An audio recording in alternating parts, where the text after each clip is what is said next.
Merci de nous retrouver sur les antennes de la télévision du Monde pour cette nouvelle édition de votre émission d'entretien Un fauteuil pour vous. Nous parlerons ce soir de l'arrestation de Sissekou Ayouké et compagnie.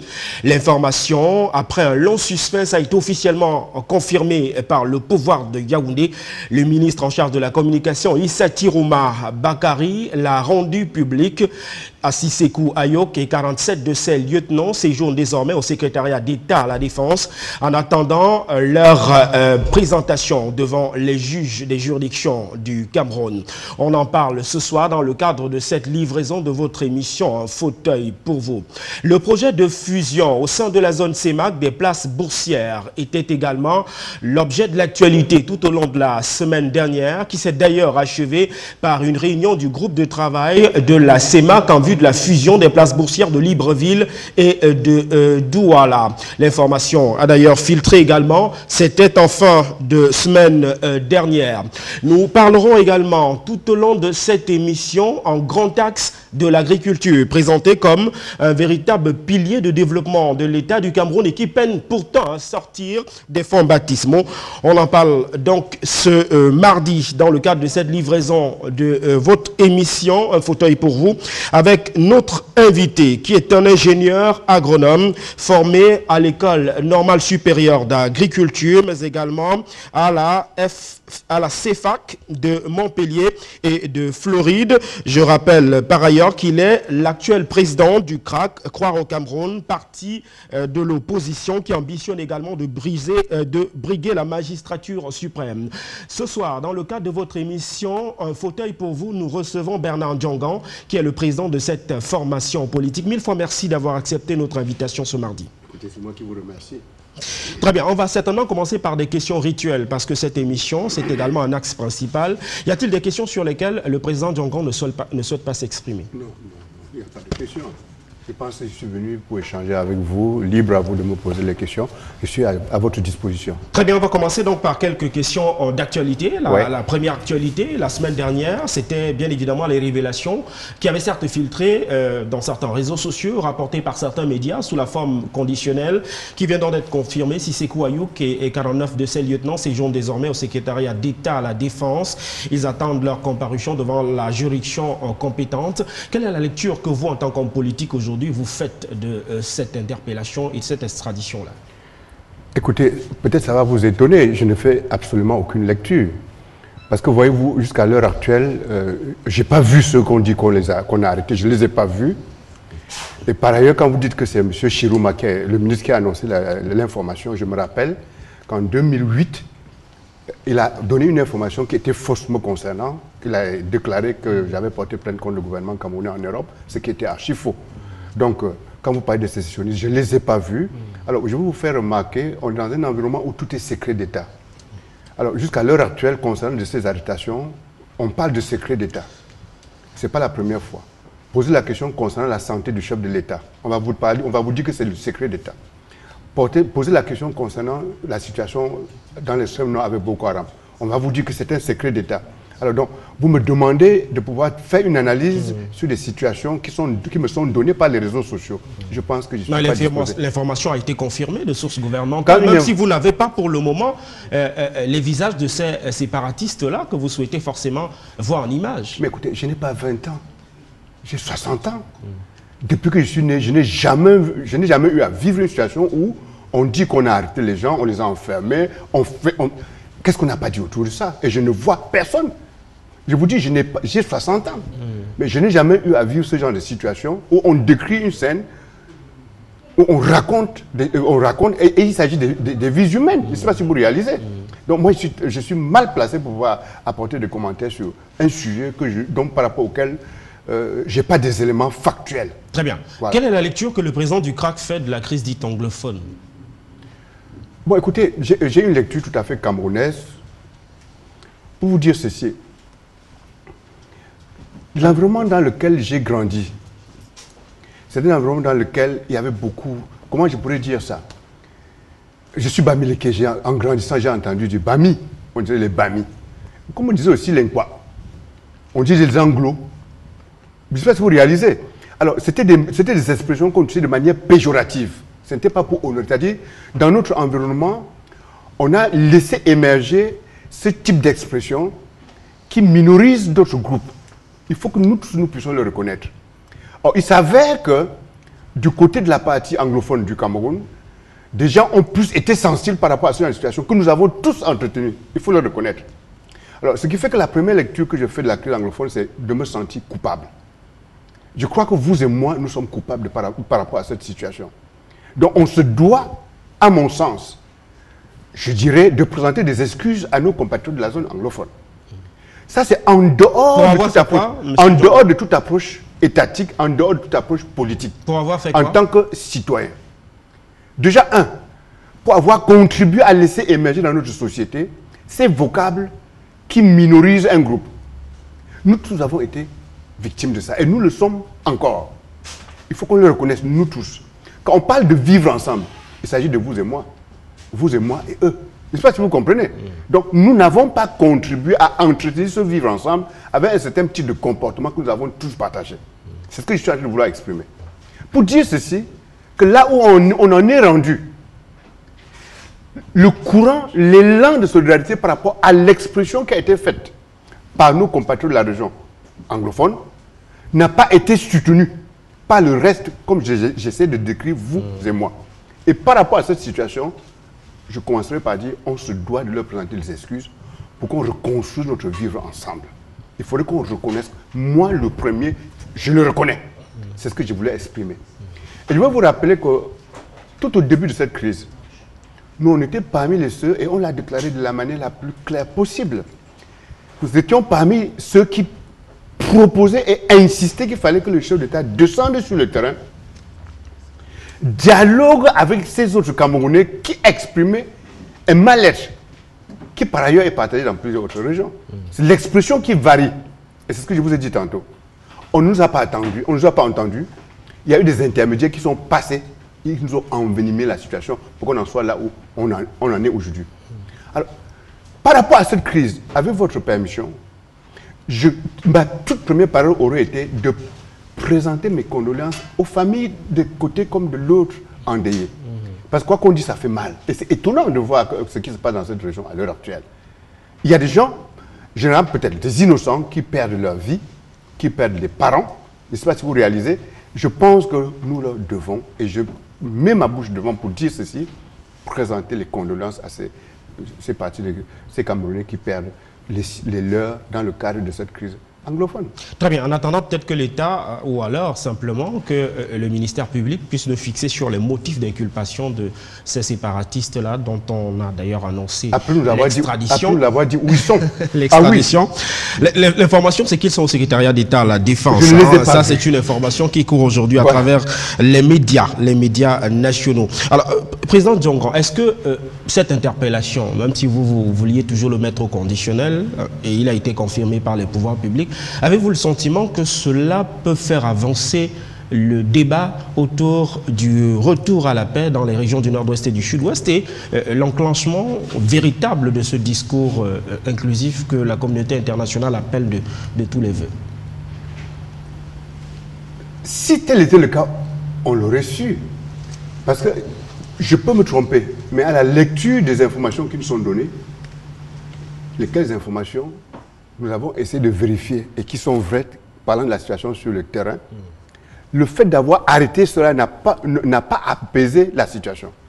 Ça tend plutôt à envenimer la situation. Ça veut dire que la solution à cette crise n'est pas l'arrestation. Vous convenez avec moi? Je ne le dis qu'à la lecture de ce qui se passe sur le terrain. Cette interpellation ne réduit pas la capacité de nuisance de ces mouvements sécessionnistes qui ont commis plusieurs dégâts? Vous vous rappelez certainement des écoles qui ont été consumées, des militaires qui ont été tués. Ces quelques faits ne sont pas suffisamment graves pour que l'on se rende compte que cette interpellation, cette extradition-là réduit quelque peu leur capacité de nuisance. Vous insistez sur une extradition que je dis ne pas reconnaître puisque je ne les ai pas vus.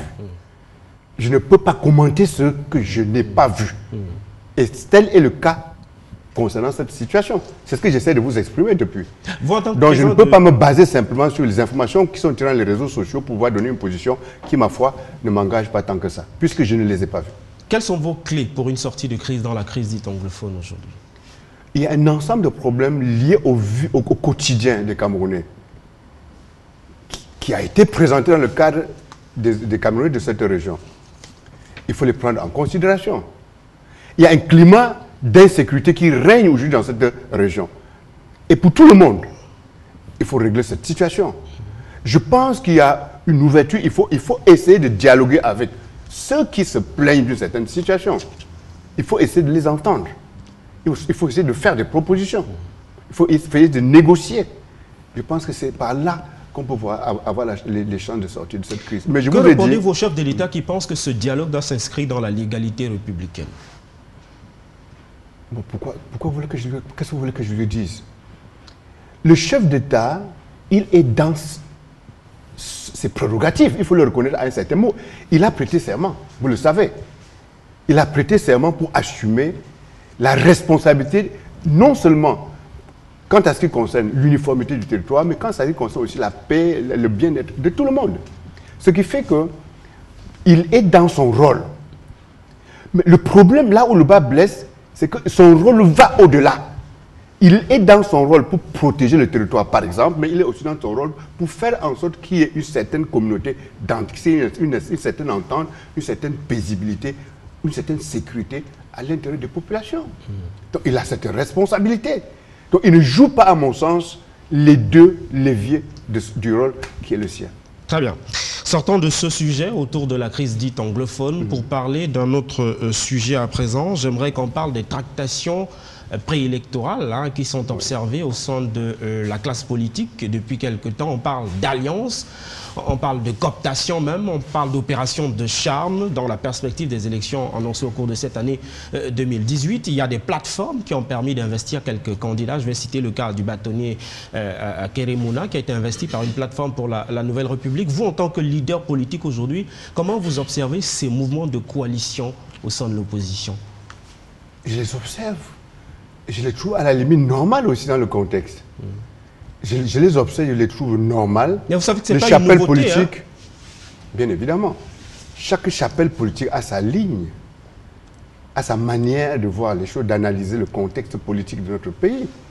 Je pense que c'est à la limite la résultante de l'analyse que les uns et les autres font qui les pousse à pouvoir négocier ce genre de coalition, ce genre de plateforme dont vous parlez.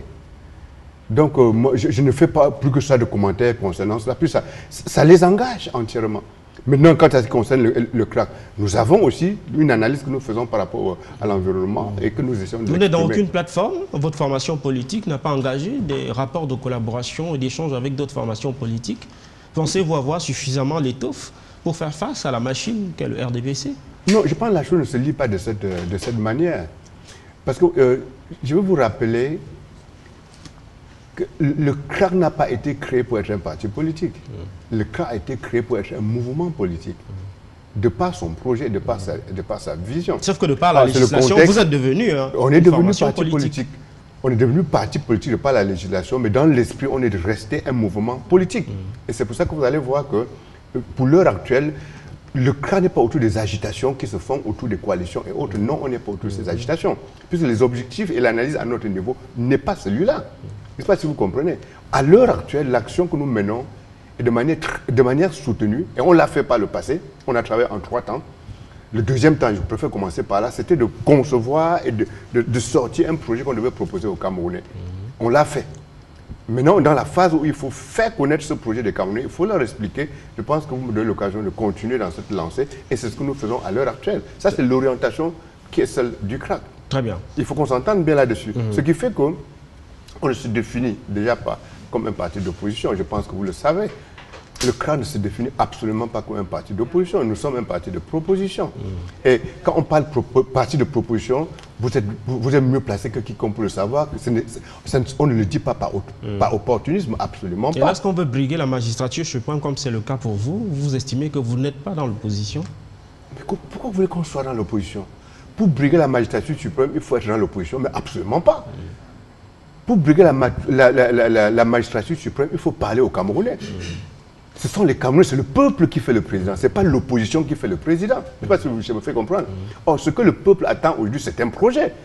Il faut le peuple attend qu'on le fasse rêver. qu'on crée en lui de l'espoir. C'est ça que le peuple attend. Je voudrais vous faire remarquer que nous peinons à l'heure actuelle à pousser les gens à aller s'inscrire sur une liste électorale. C'est parce qu'on ne les fait pas rêver. Il faut que vous puissiez le reconnaître. Et je sais de quoi je parle. Parce que depuis aujourd'hui 2 semaines que nous commençons à expliquer le projet du crack au Camerounais, je ne peux pas vous raconter. On est envahi. Je vous le dis, en tant que crack, on est envahi parce que les gens comprennent ce qu'on est en train de vouloir leur proposer. Là, ils rêvent. Et du coup, ils sentent l'envie d'aller s'inscrire sur une liste électorale. On n'a même plus besoin de les suivre pour qu'ils aillent retirer leur carte et qu'ils aillent voter. On n'a plus besoin. Parce qu'on a réussi à faire naître en eux une volonté de participer au choix de la personne qui va diriger le pays demain. C'est tellement évident. Je ne sais pas si je me fais comprendre. C'est tellement évident. Ce qui fait qu'en réalité, nous, on reste sur notre faim. Il faut que vous le sachiez. Au niveau du CRA, on reste sur notre faim. On a envie de participer à des plateformes. On a envie de débattre. Mais de débattre autour des projets. Je ne sais pas si vous réalisez. Or, ce qui est pour le cas du crack, ça va vous étonner. Les plateformes de débat, à défaut de l'avoir avec les autres partis, nous l'avons avec les Camerounais. Parce que le projet que nous avons proposé aux Camerounais, il n'est plus le même à l'heure où je vous parle, depuis 2 semaines. Ce projet est déjà en train d'évoluer. Parce que nous recevons des propositions qui viennent, je vois cette association en Allemagne, de la diaspora, qui viennent du Cameroun, des gens qui proposent, qui amendent le projet. Voilà la plateforme que nous avons créée. Il faut qu'on se comprenne très bien. Et ces gens-là qui amendent, c'est des gens qui transcendent les partis politiques, qui transcendent les clivages ethniques, qui transcendent les clivages religieux. Il faut que vous intégrez ça. Donc nous sommes dans une plateforme que vous ne pouvez pas imaginer, tellement dynamique. Des Camerounais de tous bords, mais même les paysans, puisque nous sommes en train de vouloir engager, nous avons commencé avec le milieu rural. Je me rappelle ce qui s'est passé à ça l'autre jour, où un paysan a dit non, dans tel endroit-ci, je pense qu'il faut ajouter ceci, il faut ajouter cela. C'est ça la plateforme. On parlera largement de l'idéologie de votre formation politique. On reviendra sur les 40 mesures pour faire décoller l'agriculture en 5 ans, puisqu'il s'agit de votre programme économique. J'aimerais qu'on s'arrête quand même sur l'opération d'inscription sur les listes électorales. Comment vous observez cette opération sur le terrain? Vous avez le sentiment que les Camerounais veulent vraiment aller s'inscrire? Ils ont l'impression qu'ils sont interpellés au premier chef par cette opération? Ma réponse, c'était non. Avant 2 semaines. Ah oui, c'était non, puisque j'étais sur le terrain. C'était difficile. Parce qu'on n'avait pas engagé la phase où on présentait quelque chose aux gens sur le terrain. Surtout, que ce soit en milieu rural comme en milieu urbain. C'était difficile. Et ne perdez pas de vue que moi, qui suis devant vous en tant qu'homme politique, je ne le suis pas effraction. J'étais acteur de la société civile. Ce qui fait que je regardais la société civile, je voyais comment on peut faire pour m'amener à amener quelqu'un à aller s'inscrire sur la liste électorale. Il n'y avait pas moyen. Puisque les gens étaient découragés, les gens étaient, je ne sais pas, résignés, les gens ne trouvaient aucun intérêt. Et les gens étaient surtout, parce qu'on va y revenir, je l'espère, ils croulaient sous le poids du quotidien.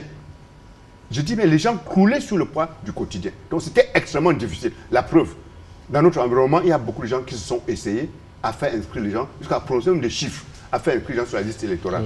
Pour quel résultat? Parler 11 millions de Cabral Libye? Je ne vous le fais pas dire. Bon, disons qu'il y a plusieurs initiatives, dont celle-là aussi, mais vous voyez à quoi ça aboutit. Même les initiatives du parti au pouvoir, ce n'est pas évident. Or, comme je vous l'ai dit tantôt, depuis 2 semaines que nous présentons le projet aux Camerounais et que les Camerounais comprennent que, en fait, vous avez dit qu'on va y revenir, quand les Camerounais comprennent que oui, effectivement, c'est quelque chose qui est faisable, parce qu'en fait, il faut que je vous le dise, le projet dont on va parler tout à l'heure, ce n'est pas une compilation de doléances et de promesses. Absolument pas. Ce projet, c'est le fruit d'un diagnostic que nous avons effectué sur le quotidien du Camerounais, sur le Cameroun, pendant 30 ans. Et voilà qu'aujourd'hui, depuis qu'on est sorti avec ce projet, d'autres Camerounais l'enrichissent à travers leur vécu. Je ne sais pas si vous réalisez, c'est là où on en est à l'heure actuelle. Et du coup, ça crée chez un nombre de plus en plus élevé de Camerounais le rêve et l'espoir. Ils se lèvent seuls. Ils viennent demander comment on fait pour adhérer au CRA. Ils s'engagent seuls à aller s'inscrire sur la liste électorale. On ne les suit pas. Je veux vous dire que, par rapport à certains aspects de la vie politique nationale, Et par rapport à l'objectif du CRAC, on crée le CRAC. On est déjà en train de gagner les élections qui ne sont même pas encore annoncées. Parce que nous n'avons pas créé le CRAC parce qu'on était omnibulés par le pouvoir. Qu'on se comprenne très bien. Nous avons créé le CRAC parce qu'on a passé le temps à voir comment notre pays pouvait se développer à travers sa richesse. Le Cameroun, c'est un pays où les gens sont assis sur un sac de riz et ils meurent de faim. Tellement le potentiel est énorme. Nous avons vu ça pendant les années. Nous avons fait des propositions, comme je vous l'ai dit, avec votre permission. Ouais, nous sommes en 2011, les dernières élections présidentielles. Nous ne sommes pas candidats. Mais nous avons proposé un pacte aux candidats pour pouvoir révolutionner le développement rural. Ces candidats, 19 des 23 ont signé. Malheureusement pour nous, celui qui a été élu était parmi les 4 qui n'ont pas signé.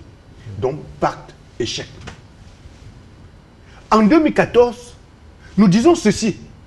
Nous avons proposé le pacte aux candidats à l'élection présidentielle. On n'a pas réussi. Refaisons autre chose. On propose cette fois-ci aux Camerounais. Vous voyez le mot proposition. On propose cette fois-ci aux Camerounais. Et on a donc sorti ce projet. 40 mesures pour faire décoller le Cameroun par l'agriculture. On en parlera largement, Bernard Diong. On en parlera. Et c'est là où nous en sommes. Très bien, on en parlera. Je finis juste. Allez-y, finissez. Parce qu'aujourd'hui, nous découvrons que on n'a même pas encore commencé à présenter ce projet, que ça crée déjà de l'enthousiasme chez les Camerounais. Vous avez une unité de mesure pour parler d'enthousiasme aujourd'hui? Mais on reçoit les... J'ai pas d'unité. Mais mon téléphone n'arrête pas. Il ne sais pas si vous réalisez. On est invité. Nous voici sur les plateaux. Je ne sais pas si vous comprenez. Le téléphone n'arrête pas. Il y a des gens qui appellent. Vous êtes situé où à Douala? Vous êtes situé où en Konsamba? On veut adhérer à votre parti. Comment on fait? Votre projet est intéressant. Sans compter ceux qui appellent pour enrichir le projet. Et je profite de votre plateau pour présenter nos remerciements à tous ceux-là qui sont en train de nourrir ce projet. Et je vous ai dit, voilà pour nous ce qu'est une plateforme. Je ne sais pas si vous comprenez. C'est ça. Quand on parle de l'opération de recensement de la population, on n'a pas les chiffres alors qu'on aborde une année électorale, celle de 2018. Vous n'êtes pas inquiet avec cette situation? Non, mais pourquoi je dois être inquiet? Non, soyons réalistes. Vous n'avez pas le sentiment qu'un homme politique doit savoir quel est le nombre de Camerounais qui sont en âge de voter? Pourquoi vous voulez que je... Écoutez. On a fait les élections le recensement de la population en 2005. Nous avons les résultats de ce recensement avec les projections sur 40 ans. Même les taux d'accroissement de la population sur 40 ans. Quand je vous dis que la population du Cameroun aujourd'hui, quand on faisait les élections en 2005, le Cameroun avait 17 millions d'habitants en 2005. Quand je vous dis qu'aujourd'hui le Cameroun a 22 millions et demi d'habitants aujourd'hui, c'est au regard de l'évolution qui a été projetée par les élections de 2005. Je ne sais pas si je me fais comprendre. Oui. C'est au regard. C'est normal, on est en statistique. Puisque les élections de 2005 ont donné le taux d'accroissement de la population par région. En appliquant les règles que tout le monde connaît, on trouve la population du Cameroun à la date de, c'est-à-dire 12 ans après les élections de 2005. Or, maintenant, quand on applique avec le rapport jeunesse, excusez-moi le terme, quand on applique donc avec cette résolution du code électoral qui voudrait que l'âge de voter soit 21 ans. Bon, on peut bien, en appliquant les mêmes règles, trouver la fraction des Camerounais aujourd'hui qui sont en âge de voter. Là, vous avez vous avez mené cette étude, c'est combien de Camerounais aujourd'hui à votre avis? S'il fallait partir aux urnes, combien de Camerounais en âge de voter sont des potentiels électeurs? S'il fallait partir aux urnes, il faut d'abord qu'on voit ceux qui sont inscrits sur la liste électorale. Quand vous ne vous inscrivez pas, vous n'allez pas aux urnes. Donc je pense que la première étape, quand on est en âge de voter, c'est de s'inscrire sur une liste électorale, de sortir sa carte électorale.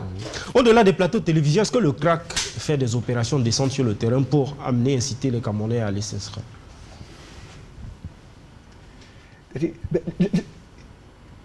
Le CRAC, c'est un jeune parti, mais un vieux jeune parti. Il faut qu'on se comprenne très bien. Mais Ndjonga qui est devant vous, vous pensez que j'ai besoin de faire une campagne électorale? Non. Quelqu'un me disait tout à l'heure, quand on bavardait, que le problème du CRAC sera la communication. Parce que par le passé, nous avons tellement posé des actes C'est la continuité, le crack. Le crack, c'est la continuité du Saïd, c'est la continuité de l'Arctique. Il faut que vous le compreniez. Quand nous sommes levés contre les poulets congelés, c'était pourquoi? Parce que nous avons compris que les poulets importés, non seulement étaient mal propres à la consommation, mais ça tuait la filière avicole locale et ça appauvrissait nos populations. C'est une action politique. On s'est levé pour. Et je ne prends que cet exemple. On s'est battu pendant 4 ans, de 2003 à 2006. 4 ans. On a obtenu l'arrêt des importations au mois de mars 2006. Et depuis lors, le poulet congelé n'entre plus. J'insiste dessus, parce qu'il y a plusieurs autres exemples que je pourrais vous donner, plusieurs. Mais les Camerounais voient, les Camerounais nous connaissent. Pourquoi j'insiste dessus? C'est pour vous dire que le crack dont vous parlez là, quand je dis jeune, c'est peut-être pour les jeunes, mais pour les anciennes personnes, mais c'était un vieux parti. C'est ce que vous considérez aujourd'hui dans l'opposition qui sont les partis jeunes. Et c'est la raison pour laquelle j'insiste sur cet élément. Nous, on n'est pas inscrit dans l'invective. Là où je suis devant vous. Le CRA n'est plus au stade où il faut dire qu'il n'y a pas de route, il n'y a pas ceci, on a fait ceci. Ça, c'est du passé. Nous, on s'est battu dans la société civile pour dénoncer ce que ces personnes montrent aujourd'hui du doigt. Mais on n'a pas que dénoncé. On a cherché à faire bouger les lignes. Vous le savez, Ndjonga qui est devant vous, il n'y a pas une cellule à Yaoundé que je ne connaisse pas. Je suis passé plusieurs fois dans la cellule parce qu'on constatait, on ne croisait pas les bras, on se battait. Je ne sais pas si tu me fais comprendre. Ça, c'est derrière nous. Avec le crack, c'est la proposition. Très bien. Et c'est l'objet de ce qu'on va... J'ai quand même mesure dont on va parler aujourd'hui. Très bien. Nous sommes à ce stade-là. J'aimerais qu'on parle rapidement de 2 autres sujets d'actualité avant d'en venir à votre formation politique et la proposition, votre projet économique. D'abord, parlons du projet de fusion des places boursières en zone CEMAC. Douala, la Douala Stock Exchange et la place boursière de Libreville vont certainement fusionner. On annonce l'implémentation d'une seule et unique place boursière d'ici le mois de janvier 2019. Quelle est la lecture que vous faites de ce projet de fusion? C'est une bonne chose. C'est une très bonne chose parce que tout ce qui va dans le sens de renforcer l'économie sous-régionale, c'est quelque chose de vachement intéressant pour nous et surtout pour le crack. Parce que nous misons sur un potentiel naturel que nous avons. Nous rêvons à ce que ce potentiel soit multiplié, soit valorisé. Ça veut dire que nous avons les yeux fixés sur, non seulement, parce que c'est la première étape, il nous faut inonder les marchés intérieurs. Quand on a fini d'inonder le marché intérieur, on s'appuie dessus pour s'attaquer au marché extérieur, en commençant par les marchés régionaux. Je ne sais pas si vous comprenez. Donc, cette fusion constitue pour nous un élément motivant. Bien évidemment, il y a ce problème de la monnaie qu'on va dire, qu'on pourra en parler. Je ne sais pas si vous comprenez. Mais ça constitue un élément motivant quant à ce qui concerne notre capacité de production, l'envie, le rêve que nous avons de pouvoir transformer le Cameroun en 5 ans avec l'agriculture. C'est une très très bonne chose. Donc, nous voyons tout ça avec beaucoup d'intérêt. Très bien. Sortons définitivement des sujets d'actualité avec l'actualité autour du 30e sommet d'Addis Abeba qui s'est tenu très récemment avec la question du financement de cette organisation africaine-là. Pourquoi ça coince à votre avis? Souvenez-vous qu'à Maputo, les mêmes pays étaient réunis. Ils ont décidé que chaque pays devait accorder plus de 10% de son budget à l'agriculture. Je ne sais pas si vous réalisez. C'est-à-dire que chaque pays devrait accorder plus de 10% de son budget à l'agriculture. Nous, au Cameroun, encore aujourd'hui, quand vous voyez la loi de finances de 2018, on est à moins de 3,5% de notre budget qui soit accordé à l'agriculture. Vous ne le savez peut-être pas. Entre le budget du Cameroun 2017 et 2018,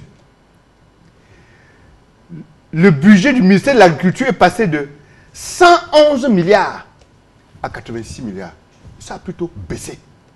Et une baisse substantielle, 22% de baisse. Le secteur agricole, que nous sommes en train de dire que notre développement passe par là. Alors, pourquoi je vous donne ces petits exemples?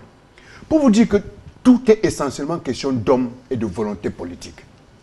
Je dis bien, tout est essentiellement question d'hommes et de volonté politique. Nous, au CRA, par exemple, le projet dont on va parler, sur le plan financier, ça va vous étonner. Tout ce qui viendra de l'extérieur comme financement, c'est du bonus. Parce que sur le plan national, mais nous avons les moyens pour implémenter ce projet. Or, puisque nous venons avec la volonté politique, ces moyens seront utilisés pour ce projet. Donc, si au niveau africain, les chefs d'État s'entendaient de manière honnête et prenaient une volonté politique agissante, pourquoi un continent ne devrait pas s'autofinancer? Une organisation comme l'Union africaine ne devrait pas s'autofinancer. C'est quand même ridicule, c'est quand même un peu honteux, c'est quand même un peu frustrant. Vous pensez que moi, en tant qu'Africain, ça me plaît de voir comment cette organisation vit sur les subsides d'autres continents? C'est quand même honteux. Il faut quand même le reconnaître. Et je vous le dis, malheureusement, c'est un problème de volonté politique. Parlons de l'axe principal de notre phase d'échange à présent. J'aimerais qu'on parle justement du CRAC. Vous l'aviez indiqué, c'est un jeune, ancien, vieux parti. C'est pour utiliser l'expression que vous avez employée tout à l'heure. Le CRAC a combien d'adhérents? Non. Combien de militants, je veux dire? Mais non. Mais non. Non, c'est juste pour prendre, quelques informations sur ce que vous venez de dire. Je suis en train de vous répondre. Mais on ne lit pas on ne fait pas la politique de cette manière, on ne fait pas la politique des militants. C'est ça que vous ne comprenez pas. De quoi, monsieur Ndiong? Mais on fait la politique pour les Camerounais, mon cher ami. C'est-à-dire, ce projet-ci, ça ne s'adresse pas à des militants du CRA, à un groupe. Mais non. Ce projet s'adresse aux Camerounais. Et je vous ai dit quelque chose que vous ne voulez pas comprendre. Mais ça ne me gêne pas parce que demain vous comprendrez. Les élections qui ne sont pas encore annoncées, nous sommes déjà en train de les gagner à 40%. C'est Ndionga qui vous le dit. Nous sommes en train de les gagner à 40%. Pourquoi? Parce que depuis une trentaine d'années, nous nous battons pour porter l'agriculture au cœur des problématiques de notre développement. Depuis 30 ans. Et nous nous battons au sens propre du terme. Voilà qu'aujourd'hui, petit à petit, peut-être même vous, les Camerounais comprennent que c'est vrai. Notre avenir risque de passer par l'agriculture. Que pensez-vous de ceux qui... Laissez-moi finir. Vous allez finir, finir, président. Oui. Que pensez-vous de ceux qui disent que votre formation politique est un parti opportuniste? Opportuniste par rapport à quoi? Vous étiez où jusqu'ici? Pourquoi avoir attendu 2018 pour sortir des fonds baptismaux? Non, je vous l'ai expliqué. Je vous l'ai expliqué. Je vous ai montré ce pacte. Et ce pacte, c'est entre autres. Je vous ai montré ce pacte. Quand on parle de la chose agricole, avec votre permission, quand on parle de la chose agricole, les gens oublient ce journal, La Voix du Paysan. Nous avons sorti le premier numéro de La Voix du Paysan, c'était en novembre 1988. Ça fait 30 ans que le premier numéro de ce journal est sorti. La Voix du Paysan, ça parle de l'agriculture. Et de 88 à aujourd'hui, on n'a pas sauté un numéro de La Voix du Paysan. Et ça a plutôt évolué. Au début, c'était magazine, c'est-à-dire comme ça. Après, c'était tabloïd, noir sur blanc. Aujourd'hui, c'est tabloïd en couleur. C'est là où ça a évolué. Et le fond est là. Après ça, je vous ai dit qu'en 2011, élection présidentielle, nous proposons un pacte aux candidats sans être candidat. Les candidats, particulièrement celui qui est élu, n'a pas signé le pacte. Le problème reste entier. Le coût de la vie dans la ville, ça ne fait que s'enchérir. La pauvreté en milieu rural, ça ne fait que se densifier. Les importations, attends, on va y revenir. On va y revenir, j'espère. Je ne sais pas si vous comprenez. 70% des Camerounais vivent de l'agriculture. Et ces 70% des Camerounais qui vivent de l'agriculture sont incapables de se nourrir et de nourrir le reste. Regardez en France. En France, c'est 4% de la population qui fait l'agriculture en France. Et ces 4% de la population qui fait l'agriculture en France nourrit tous les 94% et eux-mêmes, donc les 100% de Français, et exportent. Ils exportent aussi chez nous. Je vous donne un chiffre. 2016, le Cameroun a importé 600 000 tonnes de blé de la France, produit par les 4% dont je vous ai parlé là. Et on importe pour nous les 70% de Camerounais dont je vous parle, qui sont incapables, qui vivent de l'agriculture, ils sont incapables de se nourrir. 600 000 tonnes. Vous savez combien on a sorti? 100 milliards au Cameroun. Je ne sais pas si vous comprenez. Donc, c'est pour vous dire que Vous ne pouvez pas dire que le CRA est opportuniste aujourd'hui, mais absolument pas. C'est une continuité. Le CRA a été appelé pour être un mouvement. Donc aujourd'hui, vous me parlez de militants. Le langage que nous tenons, ça transcende les clivages politiques. Je suis à l'aise dans les informations que nous avons recueillies. Je vous l'ai dit tout à l'heure, l'enrichissement de ce projet. Mais c'est fascinant. Ça vient du côté du RDPC, du SDF. Et on dit ça vraiment pas. On a su ça par hasard. Parce que ça ne nous intéresse pas ça. Quand ce qui est venu de l'Allemagne par mail, ce qui vient du Gabon, dans les réseaux sociaux, les amendements, les enrichissements, on ne cherche pas à savoir de quelle couleur, vous êtes militant de quoi. C'est une question qui n'existe pas dans le langage du CRA. Il faut que vous intégrez ça. Il faut que vous acceptez qu'on peut faire la politique différemment chez nous. Je ne sais pas si je me fais comprendre. C'est important que vous intégrez ce que je vous dis là. La question de combien de militants, elle est malvenue pour nous à l'heure actuelle. Quoi? Il faut que vous acceptez. Au niveau du CRAC, c'est quoi? C'est l'effet Macron qui s'en prenait? Qu'est-ce que vous appelez effet Macron? Pourquoi vous ne pas dire effet Camerounais? Mais prenez l'exemple d'un Camerounais. Puisque vous parliez jusque-là d'un mouvement politique, on sait ce que c'est ce mouvement politique aujourd'hui qui semble se calquer sur ce qui s'est passé il y a quelque temps encore sur le sol français. Mais non! Elles sont parties en France. 30 ans, je suis parti en France depuis que je vous ai dit. Je vous ai montré la voie du président, c'est 30 ans. C'est en vivant. Djonga qui est devant vous. Il faudrait quand même que vous acceptez ça. Je connais tout le Cameroun. Et en milieu rural, pas en tant que touriste. Je dors chez les paysans dans toutes les régions. Je l'ai fait. J'ai mangé avec les paysans dans toutes les régions. Je l'ai fait. Et en mangeant, et en dormant, et en étant avec Auchan, j'observais. J'essaie de comprendre. C'est ma formation. Donc, quelle est l'idéologie pour améliorer cela? Quelle est l'idéologie de la formation politique, le CRA au Cameroun? Vous avez une idéologie? Donnez-moi l'exemple d'une idéologie. Donnez-moi pour que je vous comprenne. Il y a plusieurs idéologies. Donnez-moi. Il y a plusieurs idéologies. Le gaullisme est une idéologie, par exemple. Le gaullisme. Le jacobisme. Je peux vous citer plein d'idéologies. Le socialisme même également, c'est une idéologie, vous le savez. Vous avez de la peine à comprendre le CRAC. Vous pensez que vous allez voir les paysans aller leur dire que gaullisme, ils vont comprendre ce que c'est. Même si c'est le mot capitalisme, ils vont comprendre ce que c'est. Mais je vous le dis, quand je vous dis... Autrement dit, votre formation n'a pas d'idéologie. En réalité, vous faites la politique simplement parce que vous voulez résoudre un problème ponctuel. Mais qu'est-ce que vous entendez par idéologie? Vous n'avez pas de philosophie au sein de votre formation? Je vais peut-être parler comme ça. Vous n'avez aucune philosophie? C'est vous qui trouvez ça. Non, je vous pose la question. Mon rôle, c'est un peu de ça, de vous poser ces questions-là. Je vous explique qu'on a proposé ce projet tel qu'il est écrit aux Camerounais. Vous êtes en train de me donner l'occasion de l'expliquer aux Camerounais. Ça les fait rêver. Il y en a qui commencent déjà en nombre à venir adhérer au CRA. Et c'est même ça qui va nous pousser à... Il n'y a pas de bureau du CRA à Douala, vous imaginez? On envisage déjà, parce que les gens nous téléphonent, on va où à Douala? C'est ça qui nous pousse à... Il faut qu'on se comprenne très bien. Parce qu'ils ont adhéré. Ils ont compris ce qu'on veut construire ensemble. Voilà l'idéologie. Parlons de... Non, finissons, ne fuyez pas le sujet. Je ne suis pas en train de fuir le sujet. Je ne suis pas en train de fuir le sujet. Voilà l'idéologie. Il faut qu'on se comprenne très bien. Les gens ont leurs problèmes. On est en train de trouver une solution à leurs problèmes ensemble. Et une solution qui nous engage tous pour que notre pays décolle. Vous voulez me changer, de parler d'idéologie. Ce que je vous explique, ça me suffit. Et ça suffit aux Camerounais. Et c'est ça qui est en train de nous faire avancer. Je retiens donc que le CRAC n'a pas d'idéologie. Mais, il ne faut pas que je vous laisse sur votre soif. Qu'on se comprenne très bien. Le capitalisme, vous le connaissez. Ce n'est pas le CRAC. Le productivisme, vous le connaissez. Ce n'est pas le CRAC. Le communisme, vous le connaissez. Ce n'est pas le CRAC. Mais nous marchons sur quelque chose de solidaire. Qu'on se comprenne très bien. Une politique sociale et solidaire. Qu'est-ce que ça veut dire?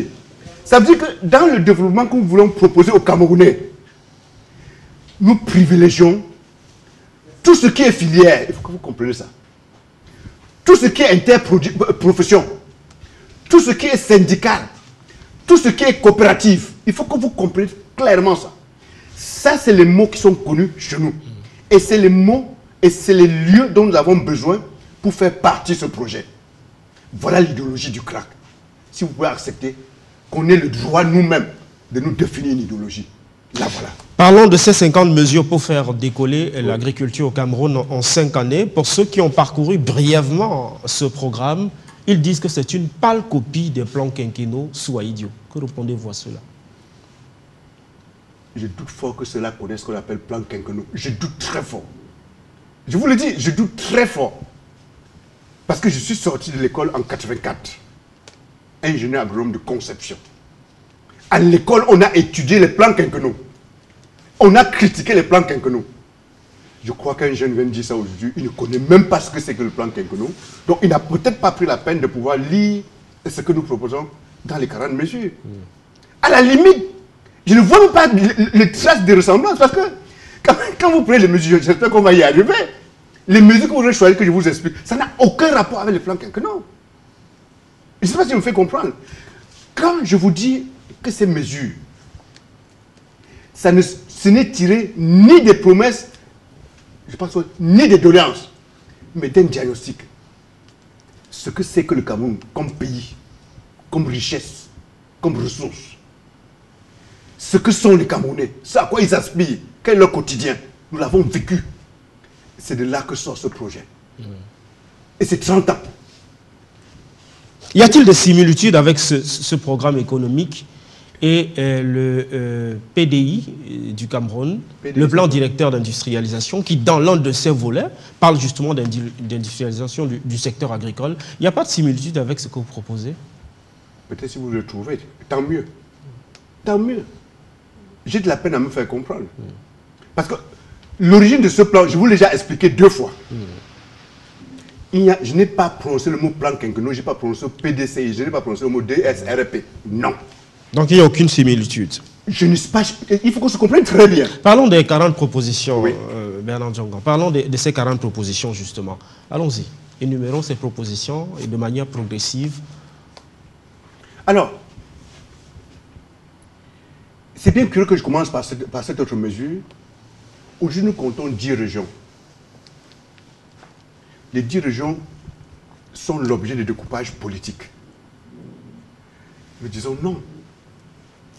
Si l'axe central de notre projet pour notre décollage, c'est l'agriculture, mais le Cameroun compte 5 zones agroécologiques. Mais divisons donc le Cameroun en 5 zones agroécologiques. C'est ce que nous proposons ici.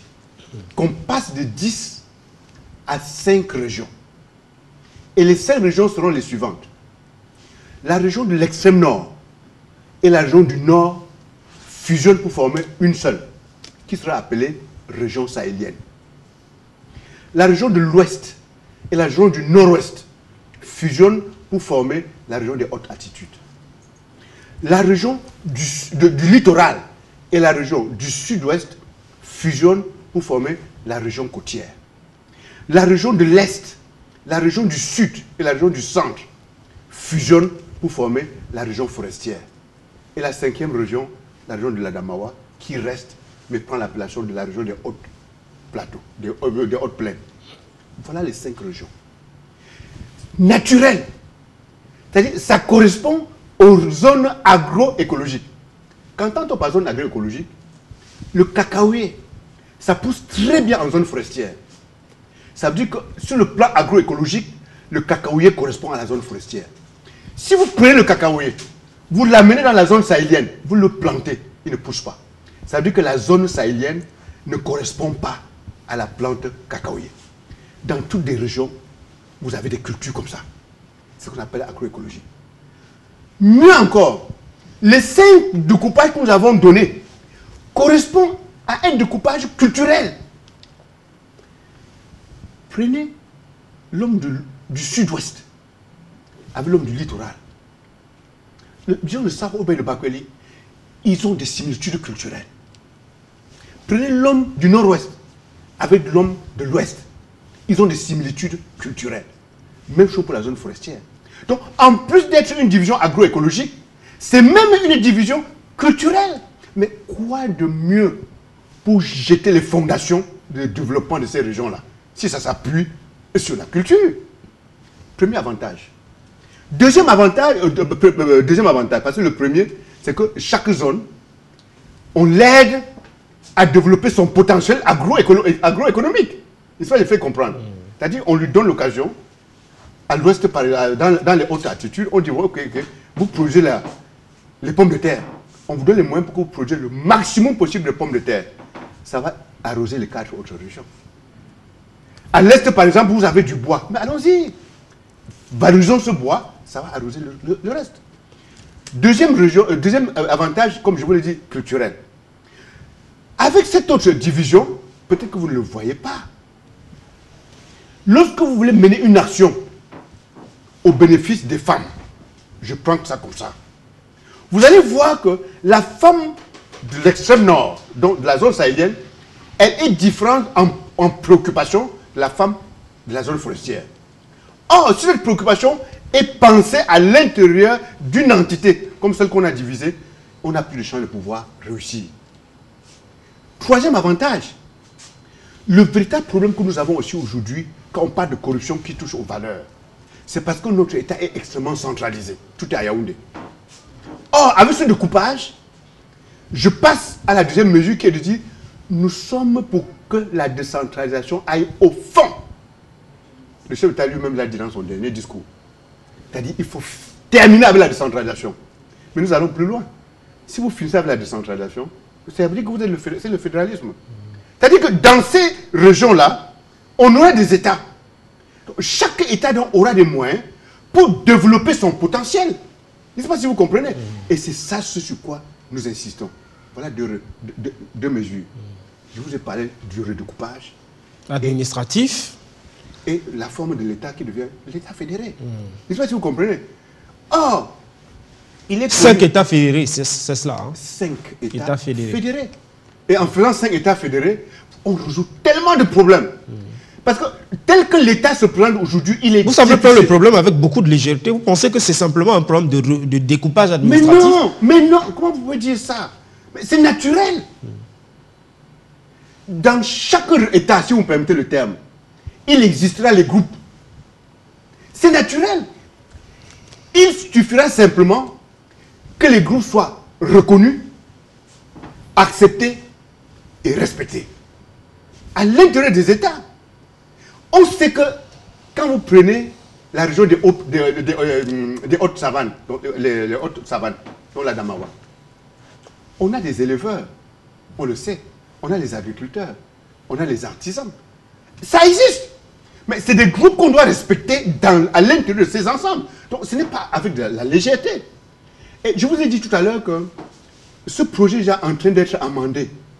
Mais vous ne pouvez pas savoir comment quelqu'un nous a expliqué l'autre jour que c'est un bon découpage, mais on a tort de laisser que le département de l'océan soit dans la zone forestière, que ça doit plus correspondre à la zone côtière. La personne a raison, je ne sais pas si vous comprenez, dans l'enrichissement. Donc, vous parlez de légèreté. Je vais vous faire remarquer que ce projet est sorti il y a 2 ans, avant la crise anglophone dont on parle aujourd'hui. Or, dans le découpage que nous proposons aux Camerounais, il n'y a pas le mot anglophone. Parce qu'en réalité, ce projet anglophone, ça sort... C'est une nation que nous avons laissée en 1916. Vous le savez, quand on parlait de rive gauche et rive droite du Mungo.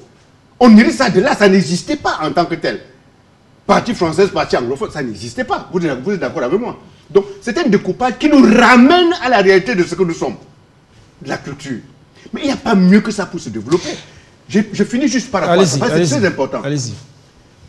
Vous ne savez pas lutter contre la corruption si vous ne cassez pas la structure centrale que ça se prend à l'heure actuelle.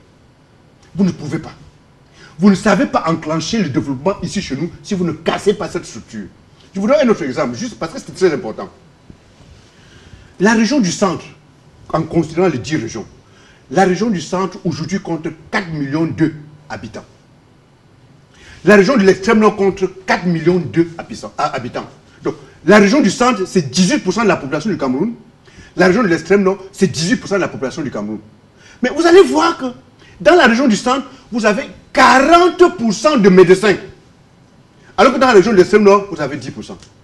Vous avez 40% d'instituteurs dans la région du centre. Alors que dans l'extrême nord, vous avez 10%. Vous voyez quel déséquilibre. Et ce déséquilibre est dû à quoi? Une bonne partie de l'année, tous les fonctionnaires sont à Yaoundé, autour du ministère des Finances pour chercher la solde, le ministère de la fonction publique pour chercher le dossier d'intégration, leur ministère d'origine, qui est la santé, qui l'éducation pour sortir tel papier et autres. Et ils sont agglutinés là à Yaoundé. Si on avait décentralisé, que chaque État gère ses fonctionnaires, imaginez déjà le bien que ça fait sur l'éducation, ça fait sur la santé, ça fait sur X, Y, Z actions de vie. Je ne sais pas si vous comprenez. C'est salutaire pour notre pays. Et c'est une proposition qui est portée dans le projet du CRA. Président, parlons de ces propositions de manière pratique. Au-delà du découpage administratif en 5 unités administratives, oui. Ça ne nous dit pas toujours comment on fait décoller l'agriculture. Mais non, je vous ai parlé de 2 mesures. Je fais le pas, je prends une autre mesure. J'étais en Chine. 350 millions de petits producteurs en Chine. Chaque petit producteur a son carnet. Dans son carnet, on sait ce qui lui manque pour faire une bonne campagne agricole. Au Cameroun, nous avons 6 millions de petits producteurs. Mais dites-moi pourquoi ici au Cameroun, chaque petit producteur ne doit pas avoir son carnet. Dans ce projet, nous proposons que chaque producteur ait son carnet. Dans son carnet, on sait ce qu'il a comme intrant agricole. Quand on parle d'intrant agricole, ça peut être les semences, ça peut être l'outillage, ça peut être les produits phytosanitaires. On sait. Le foncier, on sait. À chaque début de campagne, on s'arrange à ce que chaque petit producteur ait ce dont il a besoin pour engager une bonne campagne. C'est faisable. Comme un jeu. C'est faisable comme un jeu. Pourquoi? Nos enfants sont... On a plein de nos enfants qui ont fait dans l'informatique. On peut faire le fichier des producteurs ici au Cameroun comme un jeu d'enfant. Pourquoi on ne le fait pas? Imaginez donc que, après avoir instauré le carnet du producteur, on met en place un système de dispositifs qui ravitaille, je dis bien, chaque producteur. Ils ne sont pas nombreux, 6 millions, c'est rien. Pour qu'il engage une bonne campagne. Mais les petits producteurs, ils vous inondent de Douala de vivre. Ils vous inondent de Yaoundé de vivre. Et là maintenant... S'agissant du conditionnement. Conditionnement de quoi? De ces vivres-là. Une fois la récolte effective. Mais il y a plusieurs autres mesures. Mais vous parlez de conditionnement. Nous sommes allés... Là, je n'ai pas fini avec le fichier. Mais je réponds à votre question.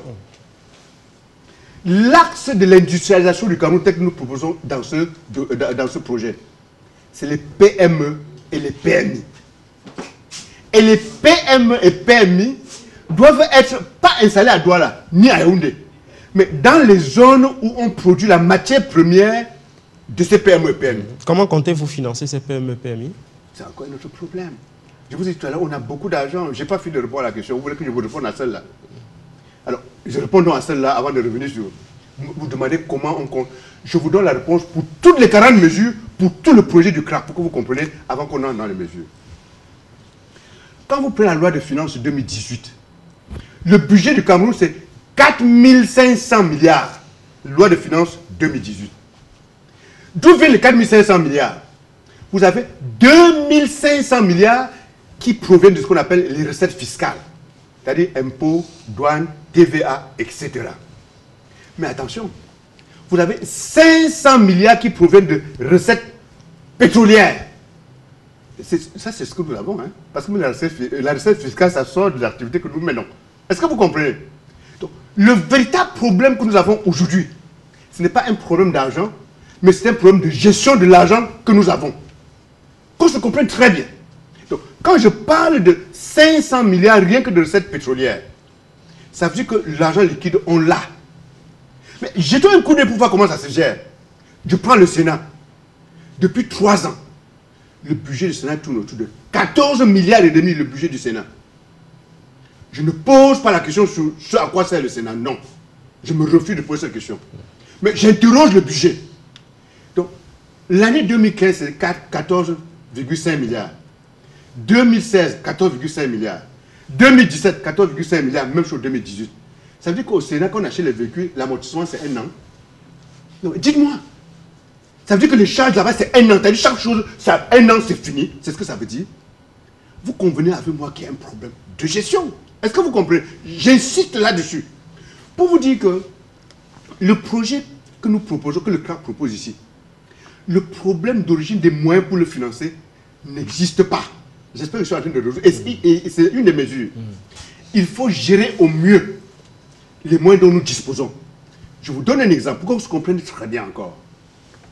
Une autre mesure. Nous avons travaillé pendant 6 mois, comme je l'ai parlé d'un diagnostic. Nous avons cherché à comprendre combien il faut à l'État pour prendre un jeune en ville et l'amener en milieu rural pour qu'il devienne un entrepreneur agricole et qu'il devienne un père de famille responsable avec femme et enfants et activités agricoles. Ça fait 6 millions de francs CFA par jeune et par an. Nous avons vérifié tout. Et le jeune, s'il vous plaît, il a sa télé. Il a une petite télé. Il faut qu'il voie le match au village.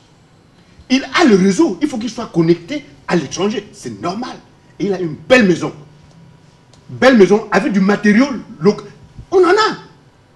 Au nord, en zone forestière, il y a le bois. À l'ouest, il y a le potopoto. Au nord, il y a la paille, etc. On a tout calculé. 6 millions. Ça veut dire quoi? Dans nos calculs, pour chaque région, nous affectons 15 milliards de francs pour l'insertion des jeunes en milieu rural par région. Quand vous dégagez 15 milliards pour intégrer les jeunes par région, ça vous fait 2500 jeunes que vous intégrez dans chacune des 5 régions par an. Donc, 15 milliards x 5, ça fait 75 milliards. Vous voulez dire qu'on va manquer 75 milliards? Alors que par an, avec 75 milliards, on installe 12 000 jeunes en milieu rural qui deviennent des entrepreneurs ruraux et des pères de famille responsables. Eux aussi, ils contribuent à inonder nos villes avec les vivres. Et quand on aura fini d'inonder les villes avec les vivres, on transforme et on exporte. C'est aussi simple que ça. Donc, c'est pour vous expliquer que nous, on a les moyens pour ce projet. Et je vous propose, je vous explique les solutions. Je vous ai parlé de la jeunesse. Je vous ai parlé des producteurs avec leur carnet. Maintenant, je fais un autre pas vers une autre mesure qui est elle aussi tout aussi révolutionnaire. Les subventions. Partout dans le monde, on accorde les subventions aux producteurs. Sauf chez nous au Cameroun. Nous disons, avec le crack, les paysans auront des subventions. Mais attention, les subventions sous forme de primes à la production. C'est-à-dire, on ne vous donne pas l'argent avant que vous n'allez aller au champ. C'est quand vous rentrez du champ avec la récolte qu'on vous donne une prime, qu'on vous donne une subvention. Donc, prime à la production. À titre d'exemple, on dit, si vous faites 1 hectare de maïs, l'État vous accorde une subvention sous forme de prime de 250 000 francs. Cash, on vous les donne. On vous laisse votre maïs entre les mains, vous faites de ça ce que vous voulez. Parce qu'on sait que si ça ne part pas dans l'alimentation, ce qui est déjà une bonne chose aussi, ça va aller sur le marché, ce qui est encore une bonne chose. Donc, en tout cas, ça ne sort pas pour rien du pays. On vous laisse ça. On est sûr qu'on améliore vos conditions et on vous fait travailler. Voilà un exemple de subvention sous forme de prime, c'est ce que nous proposons. Et cette subvention sous forme de prime, ça s'appliquera pour la production, donc pour les activités agro-silvopastorales et halieutiques, c'est-à-dire pour tout ce qui est agricole, pour tout ce qui est élevage, pour tout ce qui est pêche. Premier niveau, ça s'appliquera aux PME et PMI qui font dans la transformation. On va aussi subventionner la transformation pour permettre à ces PME de pouvoir vivre. Troisième niveau, ça s'appliquera aux techniciens encadreurs. C'est-à-dire, on entre dans une logique de contrat de performance à la fois avec l'encadreur que le producteur. Mais imaginez, le résultat suit en termes de production. C'est ça qu'il me fait comprendre. Monsieur le Président, est-ce qu'on peut avoir une estimation en termes de coût du financement d'un tel programme économique? D'un tel programme économique comme celui que vous proposez au Cameroun? Non, n'allez pas croire que ce programme vient faire table rase sur tout ce qui existe. Je dis non. On ne crée pas un autre État. Mais vous n'avez aucune estimation en chiffres réels de ce que ça peut coûter à l'État? Est-ce que la vie d'un État s'estime? Mais ça, on gère, en termes d'État, on gère un budget. C'est ça que je me fais comprendre. En termes d'État, en chaque fin d'année. Mais comment vous voulez gérer un budget quand vous n'avez aucune prévision justement des dépenses? Non, je vous l'ai déjà dit, si vous permettez. Je vous l'ai déjà dit. Nous avons travaillé sur la base du financement qui fait l'objet du budget du Cameroun à l'heure actuelle. Oui. Il faut qu'on se comprenne très bien. Oui. Je vous ai parlé de 4 500 milliards pour les 6 2018. On travaille sur ces 4 500 milliards. Combien sur ces... Je vais prendre justement le cas pour qu'on se comprenne mieux, Monsieur le Président. Prenons le cas de ce budget qui a été voté à l'Assemblée nationale en novembre dernier. si vous étiez chef d'État à ce moment précis. Non, il ne sera pas comme ça. Non, à ce moment précis. Oui. Comment vous auriez découpé ce budget-là? Non, vous êtes sûr qu'il ne pourra pas être découpé comme ça. Absolument pas. Puisque nous sommes en train de vous dire que... Est-ce que vous connaissez au moins la situation économique du Cameroun? Si vous permettez. Vous connaissez la situation économique de votre pays? Plus que vous ne l'imaginez. Je vais y revenir. Oui, allez-y. Essayez de m'écouter une seconde. Si vous permettez. Quand nous disons, et c'est une autre mesure, quand nous disons que l'agriculture, c'est le premier levier de notre développement économique, ça veut dire que, du coup, l'agriculture devient le prisme à travers lequel tous les autres secteurs sont observés, qu'on se comprenne très bien. Au niveau de l'éducation, c'est une des mesures que nous avons prises. Pour vous faire comprendre cette mesure, nous disons ceci. Quand vous prenez un pays comme le Japon, c'est un exemple. Le Japon, c'est une puissance industrielle et technologique. C'est le Japon. Mais nous, au Cameroun, on ambitionne que notre pays devienne une puissance agricole. Au Japon, les jeunes, les enfants, à partir de 2 ans, on commence à leur apprendre comment coder à 2 ans. Parce que c'est leur puissance, vous comprenez? C'est l'objet, c'est le levier de leur développement. Nous, au Cameroun, et c'est une autre mesure, nous pensons qu'au même âge, les enfants doivent commencer déjà à savoir ce qui se passe, la chose agricole. Et c'est pour ça que nous proposons que dans chaque école maternelle, à partir de l'école maternelle jusqu'à l'université, que chaque école soit dotée d'un champ et d'une ferme. De telle sorte que dès le bas âge, que nos enfants de la maternelle, qui commencent à se dire que mais, la salade que je mange à la maison, ça sort d'où? Les œufs là, que j'ai mangés, qui commencent à comprendre d'où ça sort. À partir de cet âge-là, vous allez voir qu'en grandissant, on aura à l'université, avant l'université, on aura les gens chez qui ils seront entièrement acquis, ils auront pris de la bouteille, comme on dit, dans la chose agricole. Et c'est ça qui fera notre force. Donc, pour revenir à votre question, si on a ce budget, vous voyez que, l'éducation sera modifiée. L'orientation de l'éducation sera modifiée à plusieurs niveaux. Parce tous les Camerounais vont faire l'agriculture, c'est ça? Pardon? Tous les Camerounais vont faire l'agriculture. On n'a jamais dit ça. Ça, c'est de la caricature. Vous voulez aller dans la caricature, vous ne faites pas l'agriculture, mais vous mangez. Est-ce que vous oubliez? Les Camerounais, tout âge confondu, aiment l'agriculture. Il y a beaucoup qui aimeraient prendre leur retraite au village. Je dis, ici, prenez la ville de Douala, que ce soit pousseur, que ce soit, je ne sais pas, fonctionnaire, que ce soit commerçant, ils sont nombreux qui aimeraient prendre leur retraite au village et faire de l'agriculture. Il faut que vous l'acceptiez. C'est notre réalité à nous. Nous disons simplement ceci. L'agriculture, c'est le premier levier qui nous donne la possibilité de faire en sorte que le maximum de nos concitoyens aient les moyens et participent à toutes les solutions qu'on pourrait apporter dans les autres secteurs. Je vous ai parlé de l'industrialisation, je vous ai parlé de l'éducation, je vous ai parlé de la santé. Tout ça, c'est en 5 ans? Nous avons dit en 5 ans, on fait décoller l'agriculture. On fait décoller le Cameroun, pas l'agriculture. On fait décoller le Cameroun avec l'agriculture. Quand vous allez à l'aéroport de Douala, quand l'avion décolle, ce n'est pas arrivé à Paris. Quand ça décolle, maintenant, il faut que ça prenne son envol. Est-ce que il faut qu'on se comprenne très bien dans les termes. On dit bien décoller. Donc, on met le turbo sur l'agriculture pour que le Cameroun décolle. Maintenant, dans le vol, puisque en faisant décoller avec l'agriculture, le maximum de Camerounais, ils ont des moyens, il faut encore qu'on le dise, parce que nous avons une approche inclusive. Il y a la possibilité que chacun intervienne dans l'éducation, dans la santé, au niveau familial, dans les infrastructures, même dans les loisirs. Pourquoi pas? Il faut que vous acceptez que la richesse que nous avons pour notre développement, c'est l'agriculture. Sinon, parce que je vous vois toujours revenir dessus, sinon, est-ce que vous avez une autre idée à nous proposer? Vous avez un pays où vous avez 70% des gens qui vivent de l'agriculture. Qu'est-ce que vous faites pour changer la qualité de vie de ces gens? Très bien. Vous faites? Encore que la famine ne touche pas que ceux-là. Regardez la qualité de vie en ville. Est-ce que vous comprenez donc? Le choix de l'agriculture, pour finir avec votre question d'il y a quelques instants, le choix de l'agriculture détermine l'orientation du budget que nous avons, la répartition du budget que nous avons. Donc on a un projet, les 40 mesures. Les 40 mesures ne s'implémentent pas en un jour. Donc il y a dans vous l'aviez dit en 5 ans. Bien évidemment. Il y a dans ces mesures, les mesures court terme, de moyen et de long terme. On va justement, on va le disséquer de cette façon-là. Je voudrais justement m'arrêter sur les préalables. Est-ce que finalement, ce programme que vous proposez aux Camerounais n'est pas un écran de fumée? Je vais essayer de vous dire pourquoi je vous pose cette question. Il y a encore des réalités, par exemple, de déplacement dans les zones rurales pour approvisionner les villes. Il y a la question, par exemple, des routes qui se pose avec acuité. La question de l'approvisionnement en eau potable pour l'irrigation des sols, c'est un réel problème.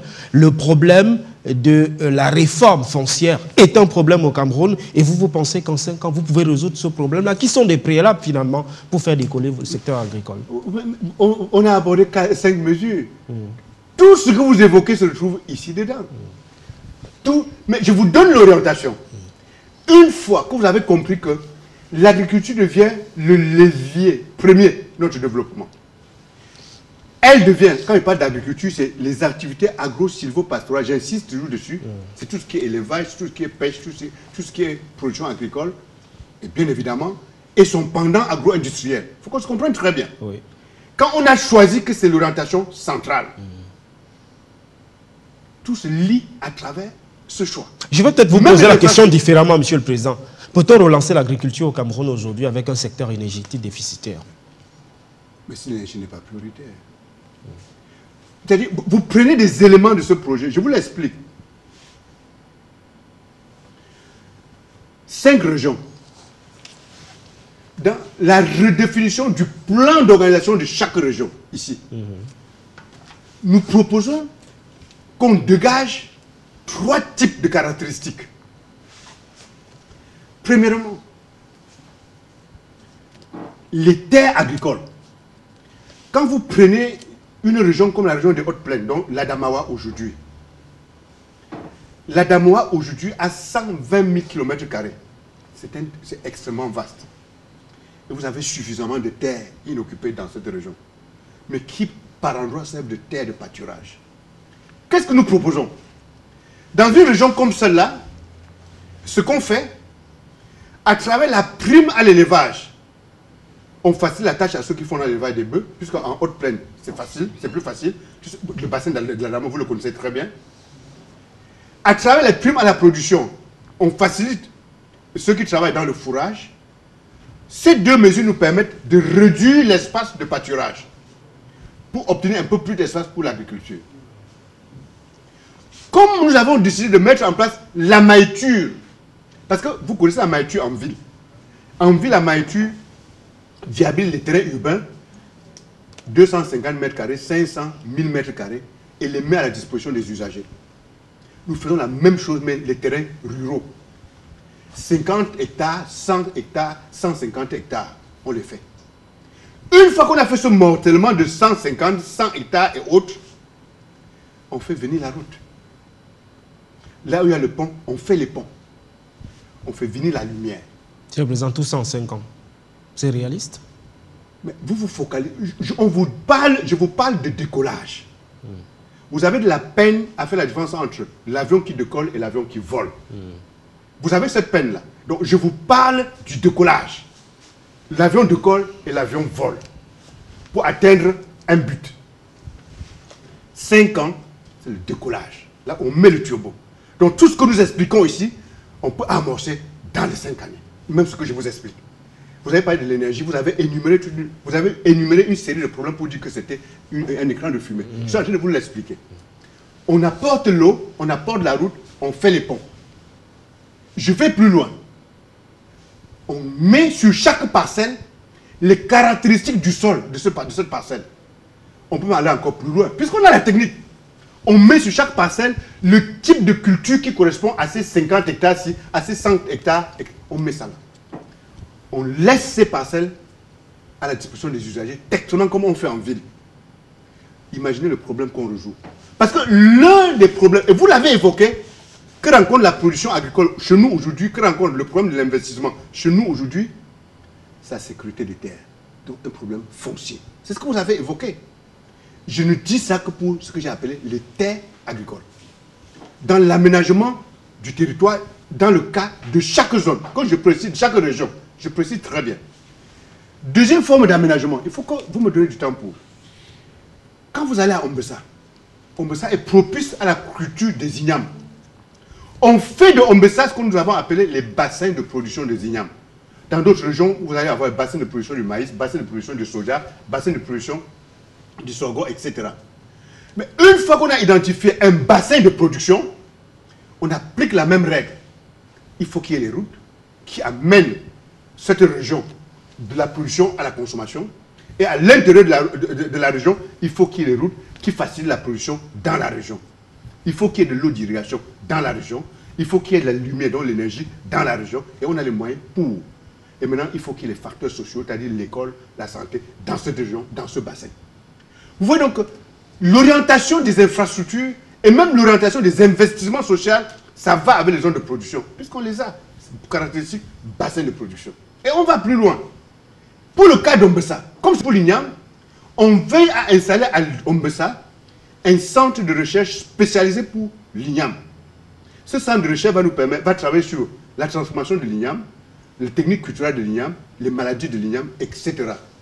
Et cette recherche sera ce qu'on appelle une recherche appliquée et participative. Donc, elle sera appliquée à l'Ignam. La participation sera d'intégrer tous les autres producteurs. En 5 ans, mais Ombessa sera méconnaissable. Parce qu'on a transformé ce bassin en zone de production. C'est faisable. Et donc, c'est pour vous dire que tous les petits problèmes que vous avez énumérés pour démontrer que c'était un écran de fumée, non. On les aborde dans l'esprit de production. Et dans l'esprit des résultats. Parce que je vous ai dit, même les subventions que nous apportons, c'est des subventions sous forme de primes à la production. C'est-à-dire, nous avons le devoir de valoriser aussi ce que j'appelle la valeur travail. Parce que les gens, petit à petit, dans notre société, c'est une valeur qui est en train de se perdre. La valeur travail, nous avons ce devoir-là aussi. Et ça l'intègre. Voilà quelques éléments. Très bien. Terminons avec ces mesures rapidement. On va aborder la dernière phase d'échange avec vous. C'est le côté co et le côté jardin. Avec ces quelques 40 mesures, quelques-unes les plus phares, hein, en quelques minutes. Peut-être que vous ne le savez pas. Aujourd'hui, nous avons 12 500 ingénieurs camerounais en Allemagne. Je parle de la diaspora. En Allemagne. Dans notre projet.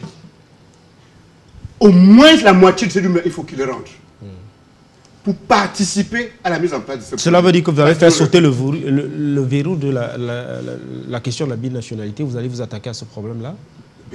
Si ça nuit à la production agricole, comme je suis en train de vous le dire, nous on fait sauter le verrou. Mais vous ne me comprenez pas depuis. Je vous dis que le secteur agricole devient le prisme à travers lequel on voit le résultat du secteur. Dans la diplomatie, pour être ambassadeur du Cameroun, à New York ou bien à Paris, n'importe où, il faut que vous connaissiez vendre l'agriculture camerounaise. L'agriculture camerounaise. Vendre la promotion de l'agriculture camerounaise. C'est une condition. Si vous ne l'êtes pas, si vous ne maîtrisez pas ça, vous n'avez pas le droit, le mérite d'être un ambassadeur du Cameroun. C'est pour vous dire. Pour être policier, il faut que vous connaissiez ce que c'est que la labeur agricole. Parce qu'on voit souvent en route les policiers qui immobilisent les camionnettes de tomates que les paysans ont ramenées du champ. Les camionnettes de légumes sous le soleil. Et ça se fane devant eux. On se demande si c'est des Camerounais. Il faudrait que pour être policier en route, que vous passez par le champ, que vous passez par cette formation. Notre armée sera une armée de production, de protection et de défense. Qu'on se comprenne bien.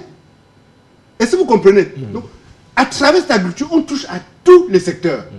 Mais on lit ces secteurs sous forme de le prisme agricole, qui est notre premier levier. En 5 ans, le Cameroun décolle. Que faites-vous de la concurrence dans le secteur agricole de manière générale au Cameroun? Quelle concurrence? L'intrusion de plusieurs, on parle de... Par exemple, dans le secteur piscicole, on parlait également des techniques qui sont employées par certains pour vider nos espaces aquatiques de poissons, pour ce qu'il en reste encore. C'est-à-dire, soyez plus précis. Très bien, je reformule la question de manière simple. Vous allez pratiquer quand même de telles mesures dans un environnement qui est ouvert à la concurrence, vous le savez au moins. Mais bien sûr, on n'a pas besoin de la concurrence. Vous allez repartir quoi? Dans un modèle d'autarcie, de fermeture des frontières? La concurrence ne fait peur qu'aux paresseux. Mais on n'est pas ici en train de promouvoir un projet de paresseux. Il faut qu'on se comprenne très bien. Les Camerounais qui nous écoutent, et ceux qui ont déjà touché le projet, et c'est même un amendement qu'un Camerounais a apporté à ce projet. Quand il a lu le projet, il nous a envoyé un mot pour dire simplement ceci. Préparez-vous parce que vous amenez les Camerounais au travail. Parce qu'il faut plier les doigts. Mais là, est-ce que ce problème ne va pas se heurter, par exemple, aux accords de partenariat économique signés par le Cameroun? Mais pourquoi? Mais pourquoi vous dites ça? Je vous donne un exemple. À l'heure où je vous parle, le marché des gombo, je dis bien le gombo, le fruit gombo qu'on cultive au champ, sur le plan mondial, c'est 225 milliards. Et parmi ceux qui demandent le gombo, vous avez 6 pays de l'Union européenne avec qui nous avons signé les accords de partenariat économique. Mais nous n'avons même pas le 1% de ce marché parce qu'on ne produit pas. Est-ce que vous comprenez? Donc c'est pour vous dire qu'avec ce projet-ci, on n'a pas peur de la concurrence, on n'a pas peur des accords des APE. On serait même tenté d'en signer d'autres. Parce que dans le principe de fonctionnement de ce projet, je vous l'ai toujours dit de manière très simple, on commence par inonder les marchés locaux. C'est-à-dire qu'il faut que tous les Camerounais mangent correctement et bien à leur faim. Il faut d'abord résoudre ça. Parce qu'aujourd'hui, ce n'est pas concevable que le Cameroun soit un pays où les gens sont assis sur un sac de riz et meurent de faim. Le PAM est au nord Cameroun depuis 20 ans. Au nord Cameroun, dans l'extrême nord du Cameroun. Pour donner à manger aux gens. Et pourtant, l'extrême nord du Cameroun, c'est la région la plus riche du Cameroun. On ne produit pas.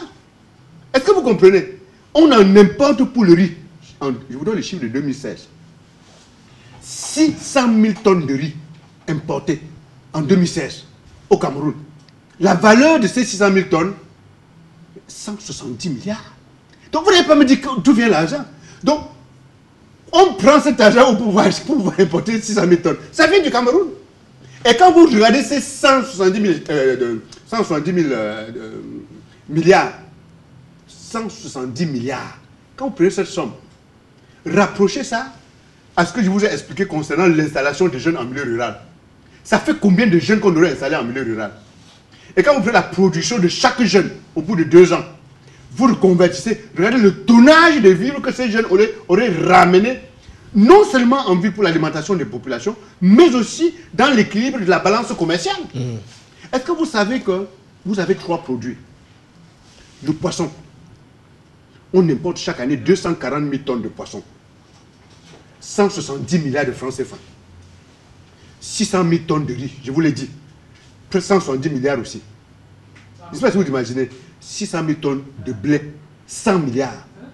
Est-ce que vous savez que le maïs, on en a importé en 2016 30 000 tonnes de maïs pour 6 milliards de francs. De maïs!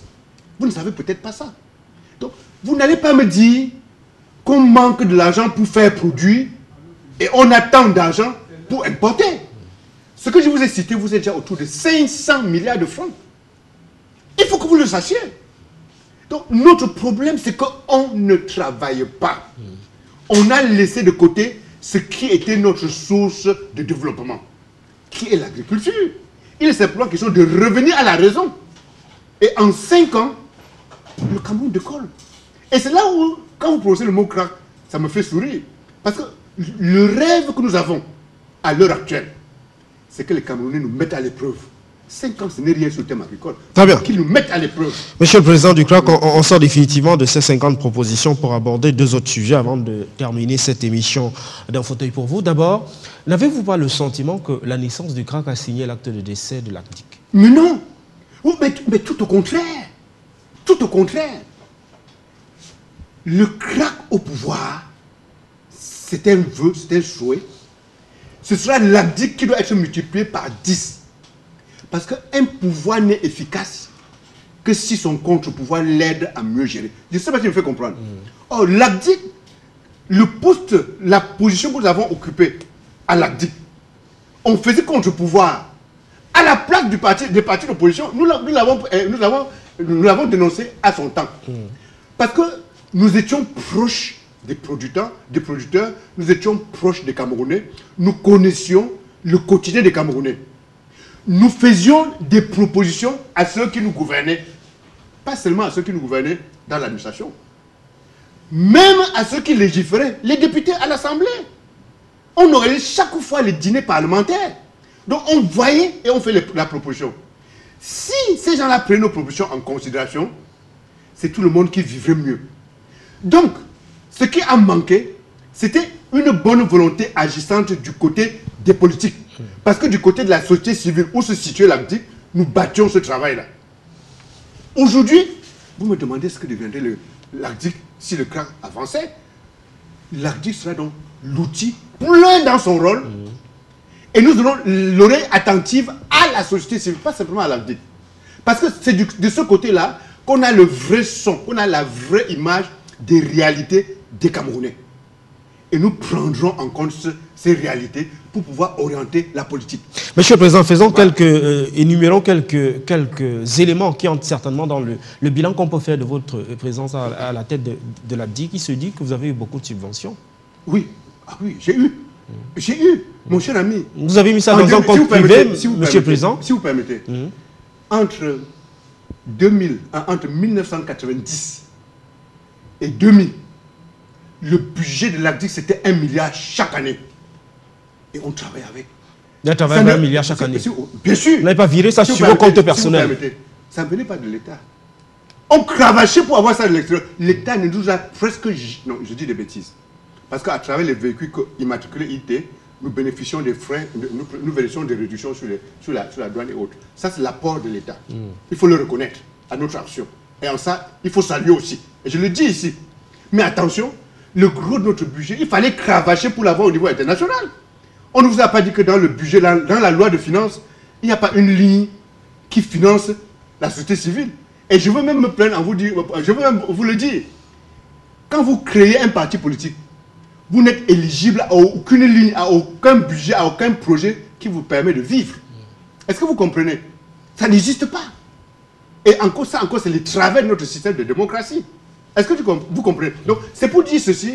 En réalité, le CRA au pouvoir, que ce soit parti d'opposition, que ce soit société civile, ils doivent avoir les moyens pour jouer leur rôle. Très bien. Faisons tout petit peu, en quelques mots, s'il vous était donné de faire le bilan de votre... Mais je n'ai pas fini. Bon, Allez, oui. Je n'ai pas de compte. Oui. Écoutez, vous étiez sur cette question-là. Vous demandez s'il y avait un compte. Si vous avez viré quelques centaines de millions sur le milliard chaque année sur vos comptes personnels. Ça n'entre pas dans mes considérations.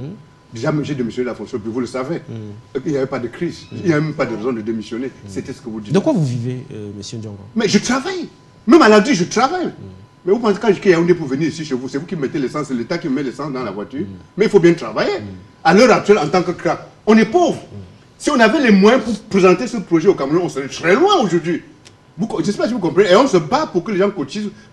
Heureusement qu'au fur et à mesure que les gens comprennent, ils essaient de mettre la main à la poche peut-être pour qu'on puisse avancer. Si vous était donné de compter en quelques mots, vraiment en quelques mots, le bilan que vous faites de votre passage à l'ACDIC, à la présence de cette organisation non gouvernementale, vous diriez quoi? Ah oui, il y a eu beaucoup d'échecs, mais quelques réussites.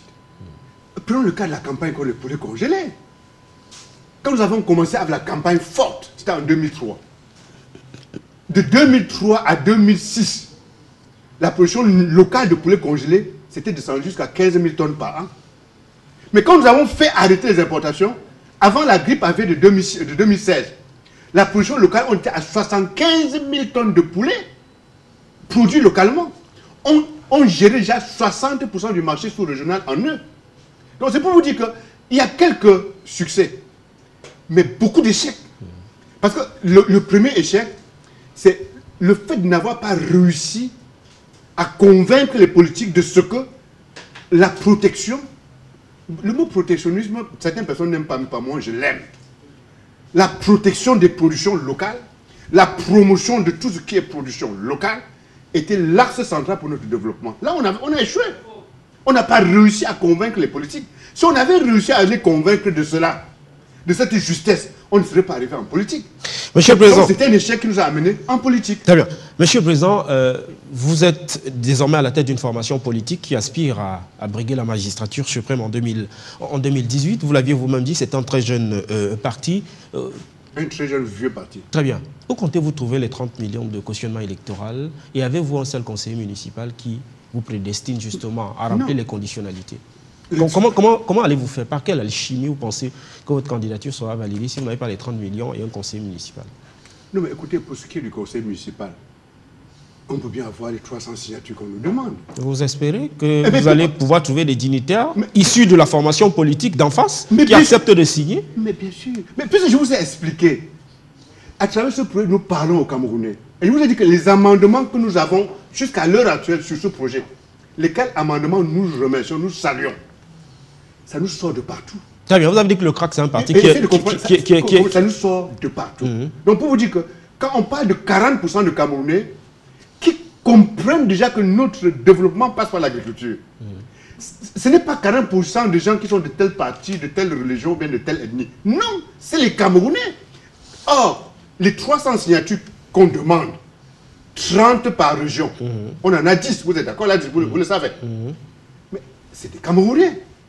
Je dis bien, c'est des Camerounais. Et les 30 millions, vous allez les trouver où, Monsieur le Président? La bonne volonté. Ceux qui vont sortir ces signatures, mais ça, vous allez dire que je suis d'un optimisme naïf. Mais ça va vous étonner. Ça va vous étonner.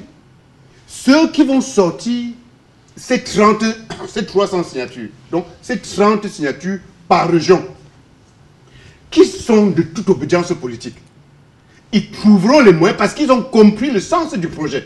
Ce n'est que le projet que nous mettons en avant. Ils trouveront les moyens pour qu'on ait les 30 millions de francs de caution nécessaires pour que notre candidature soit validée. J'accepte que vous puissiez croire que je suis d'un optimisme naïf. Mais c'est vous qui risquez de vous tromper. Et si tel n'était même pas le cas, vous le savez bien qu'il y a la possibilité de s'associer à un parti pour pouvoir concourir à l'élection présidentielle. Ces deux possibilités existent. Mais je peux vous rassurer que, quel que soit le cas, nous aurons l'une ou l'autre de ces solutions pour être candidat à l'élection présidentielle. Très bien. J'aimerais qu'on sorte définitivement notre phase d'échange avec quelques images qui seront diffusées grâce à la maestria de la réalisation. C'est le côté cour et le côté jardin. Et un tout petit peu, on va diffuser quelques images et vous allez faire quelques commentaires à la suite de la diffusion de ces images. Et j'espère qu'on pourra rapidement avoir la première image grâce à la réalisation. La première image qui va certainement s'afficher. Vous allez me dire ce que vous pensez. Ah oui, ça c'était l'autre jour. C'était à Bruxelles que j'ai fait cette photo. Lorsque je suis allé au Parlement, il y a juste un mois et demi, j'étais au Parlement pour présenter le projet du CRAC, effectivement. Parce que c'est novateur. Donc j'expliquais ça aux parlementaires. À l'occasion, j'ai fait cette photo. Très bien. La prochaine image. Et parce qu'on me l'a demandé. Parce qu'en fait, les gens m'ont demandé, il faut que je leur donne une photo en veste. Parce que ce n'est pas mon style mon vestimentaire. J'ai fait cette photo et je l'ai postée peut-être quelque part pour donner l'occasion à ces personnes qui m'ont demandé cette photo de pouvoir s'en servir. Très bien, mais là vous étiez politiquement correct. Prochaine image. Alors, oui, ça c'est dans le cabinet le cabinet du président de l'Assemblée. Là, on discutait, c'était par rapport au sommet UE Afrique qui a eu lieu à Abidjan. Là aussi, il y a de cela un mois et demi par là. La prochaine image. Ah oui, ici c'était avec Valsoro. Là, on est à Dacheka. Donc, on était dans l'extrême nord Cameroun, en milieu rural. On est tombé dans sur cette école, c'est un CS, le CS de Dacheka. Bon, vous voyez un peu dans quel état ce CS se trouve. On a fait cette photo, on l'a publiée. Simplement pour montrer à ceux des Camerounais qui n'ont pas la possibilité d'arriver à ce niveau-là, de comprendre dans quelles conditions certains de nos Camerounais vivent et vont à l'école. Et ça, c'est important. Et c'est ce qu'on disait tantôt concernant la situation de la crise anglophone. Alors, quand vous voyez ça en tant que Camerounais, quand vous ne réagissez pas, vous ne faites aucun signe, aucun geste, vous et moi, si dans 3 ans, dans 10 ans, ces jeunes se lèvent et se fâchent, vous n'avez pas dit qu'ils se sont fâchés. Vous n'avez pas dit que vous n'avez pas une part de responsabilité. C'est ça que je fais comprendre. C'est textuellement l'image de ce que j'ai expliqué tantôt concernant la crise en zone anglophone. Prochaine image. Oui, bon, ça c'était à Bruxelles, mais ça, c'est pas au Parlement. Ça, c'est un journaliste de TV5. On était dans un sommet de Africa Forum. À un moment donné, on discutait, il était question qu'il m'envoie un journaliste pour m'interviewer par rapport à ce que j'avais présenté en plénière. Nous poursuivons. Oui, là aussi, c'est Hott, c'est celui qui a organisé ce sommet-là, Thierry Hott. Très bien. Voilà, ici, là, c'est à Ezeka. Bon, effectivement, après l'accident d'Ezeka, bon, c'était 1 an après, on a pensé que c'était quand même, c'était normal pour nous d'aller là-bas s'incliner un peu en signe de reconnaissance sur la mémoire des personnes qui ont été tuées lors de cet accident ferroviaire que nous connaissons tous. Prochaine image. Ah oui, ça c'est à Touloum. Ça c'est à Touloum. Oh, c'était fantastique. Je pense que c'est Valsoro aussi qui est là. Bon, là c'est la danse gourou.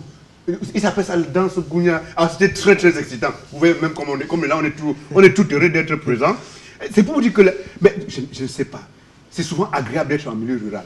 Et c'est pour ça que je vous ai dit, ici au Cameroun, vous avez beaucoup de Camerounais qui aiment le milieu rural, qui aiment même la terre. Regardez, beaucoup de retraités aimeraient rentrer en milieu rural. Vous voyez, malheureusement, les conditions ne leur permettent pas. Et c'est ça qu'il faut changer. Rien que les routes pour y aller. Le ministre. Ah oui, ça c'est le ministre de l'Agriculture. Je ne le connais pas, Image. Vous n'avez pas de bon rapport avec lui? J'ai tout fait pour le rencontrer, il ne m'a jamais rencontré. J'ai rempli de l'audience au moins 3 fois. Voilà, je le vois là. Vous arrivez à comprendre ça? Vous qui êtes très actif dans le secteur, bien sûr, mais, ça ne vous étonne pas. Djonga, quand j'arrive au ministère, il y a beaucoup de gens qui n'aimeraient pas me parler. Parce qu'ils ont peur. Parce qu'on dit que si on les voit avec moi, demain je pose un problème, on va dire que c'est eux qui m'ont fait poser le problème. Je n'ai pas d'amis au ministère de l'Agriculture. Hein. Tous ont peur de moi. Mais je suis passé là l'autre jour, sous le ministre Eyébé. Ça fait, je crois, 3 semaines. Les fonctionnaires m'ont appelé dans un coin. C'est incroyable ce que j'ai vécu. Ça fait 3 semaines. Ils m'ont tiré dans un coin, ils m'ont dit que c'est grave au ministère. Je dis que c'est grave. Ils m'ont déclaré que c'est les instituteurs qui sont devenus les chefs de service au ministère de l'Agriculture. Incroyable. C'est ce qu'ils m'ont déclaré. Et vous pouvez le vérifier, puis c'était la part des fonctionnaires. Dernière image. Ah, José Bové, c'est mon ami. Ah oui, ça c'est mon ami. On a fait beaucoup d'endroits ensemble. Là-bas, c'est Eva Joly. Bon, je les ai connus, surtout Eva Joly. On a beaucoup sympathisé lorsqu'ils ont gagné les élections des députés, à l'Union européenne. À l'Union européenne, il y a cela, je crois, 4 ans. J'avais participé à leur campagne dans plusieurs villes d'Europe. On a beaucoup sympathisé. Et c'est certainement avec cette image qu'on va mettre un terme à cette livraison d'un fauteuil pour vous. Avec vous, Bernard Djongan, je rappelle que vous êtes ingénieur agronome, vous êtes le président national du Croire au Cameroun, une nouvelle formation politique qui ambitionne, comme les autres, de briguer la magistrature suprême au cours de cette année. Merci d'être venu ce mardi sur les antennes de la télévision du Monde. C'est tout pour cette livraison d'un fauteuil pour vous sur les antennes de la télévision du Monde. Merci de nous avoir accordé votre attention particulière. À mardi prochain. Au revoir. Wow.